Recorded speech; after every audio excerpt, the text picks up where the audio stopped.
Ma'am, AI is taking over medicine.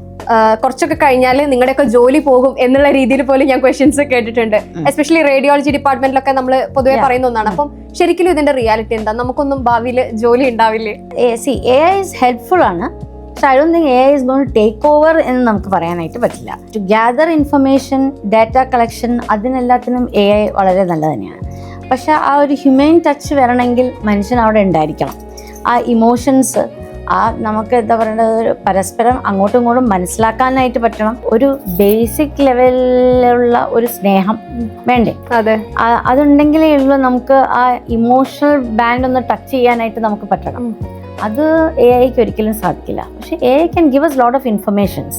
പക്ഷെ ആ ഒരു ഇമോഷണൽ ടച്ച് കൊണ്ടുവരണമെങ്കിൽ അതൊരു മനുഷ്യൻ തന്നെ വേണം. ഇപ്പൊ ഈ ChatGPT കാര്യങ്ങളൊക്കെ ഭയങ്കര പ്രോമിനന്റ് ആയി നിൽക്കുന്ന ഒരു കാര്യമാണല്ലോ. അപ്പം അതൊക്കെ മാമിന് പ്രാക്ടീസിൽ പേഷ്യൻസ് കൊണ്ടുവരാറുണ്ട് ഈ ടോപ്പിക്?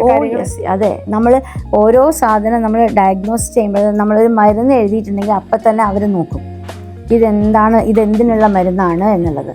ഒരു മരുന്ന് പല കാരണത്തിനും നമുക്ക് ഉപയോഗിക്കാനായിട്ട് പറ്റും, ഇല്ലേ? ഓക്കെ, ഈ മരുന്ന് ഇന്നിന്ന കാരണങ്ങളൊന്നും എനിക്ക് ഉണ്ടായിരുന്നില്ലല്ലോ, പക്ഷെ ചില കാര്യങ്ങളൊക്കെ ഉണ്ടായിരുന്നു, അതുകൊണ്ടിട്ടാണ് ആ മരുന്ന് നമ്മൾ പ്രിസ്ക്രൈബ് ചെയ്തിരിക്കുന്നത്. അപ്പോൾ ഇവർ വിചാരിക്കും ഓക്കെ നമ്മൾ ഫാർമ കമ്പനീസുമായിട്ട് നമുക്ക് എന്തെങ്കിലും ടൈപ്പ് ഉള്ളത് കൊണ്ടിട്ടാണോ നമ്മൾ ആ മരുന്ന് എഴുതുന്നത് എന്നുള്ളത്. അങ്ങനെ പല പല പ്രശ്നങ്ങളുണ്ട്. അപ്പം ഈ എല്ലാവർക്കും ഉള്ള സ്വഭാവമാണ്, ഈവൻ നമുക്ക് പോലും ഉണ്ട്. ഗൂഗിളിൽ നോക്കുക എന്നുള്ളത്, ഇല്ലേ? എന്ത് അസുഖം വന്നിട്ടുണ്ടെങ്കിൽ നമ്മൾ ആദ്യം തന്നെ ഗൂഗിളിൽ ഒന്ന് സെർച്ച് ചെയ്ത് നോക്കുക, അല്ലെങ്കിൽ ChatGPT അങ്ങനെ എന്തെങ്കിലും നമ്മൾ ചോദിക്കും. അത് ഇപ്പോഴത്തെ ആൾക്കാരുടെ എന്ന് പറയുന്നത് that is not just health care സിസ്റ്റത്തിൽ മാത്രമല്ല, എവിടെ പോയിട്ടുണ്ടെങ്കിലും ആൾക്കാർ അതൊക്കെ തന്നെ ചെയ്യാം.